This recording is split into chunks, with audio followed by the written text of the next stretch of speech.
Got a little different model Tundra. I'm not a big Toyota guy, but I do appreciate these trucks. This one's in here for a brake inspection. We've got all four wheels off of it. And when I look in here, as we kind of try and shine a little light on there, the distance from that there to here, that should have pad in there. And it's basically just you know, out of a brake job. So definitely do rotors and pads on this thing. No big deal. And I thought this was kind of something interesting.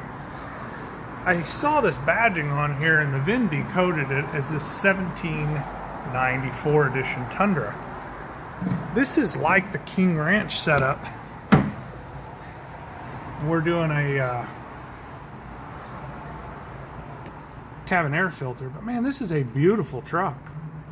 Absolutely beautiful. The 1794 edition was for the ranch property in Texas that the Tundra factory is on, apparently. So didn't know that till today. I've never seen one of these. I've seen Texas edition trucks, I've seen all kinds of stuff, but it needed a four-wheel brake job. I mean, this thing is just at the end of its rope. I thought that was kind of interesting as well. Let's see if I can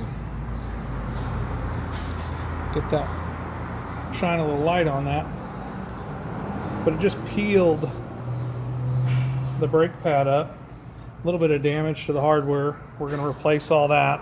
The days of turning rotors, in my opinion, are done. Back in the day when I was a kid, I got into the business.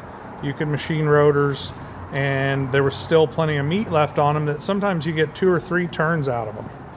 These days, there's just not enough material here, and that's why we don't turn rotors. That's all the material that you have here to machine off of, and this obviously the byproduct of friction, or the change of energy from friction, or from kinetic energy to thermal energy, is the byproduct of the braking system.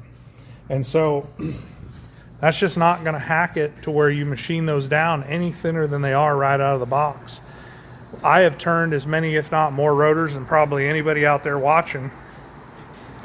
And early on, I was able to do it with great success. But now, the amount of return work that it didn't fix it, or the brake job only lasted 10,000 miles, it's just not there. And I don't know if it'll ever come through, but you have to take my word of how deep that is. There's just not enough material there to machine these rotors.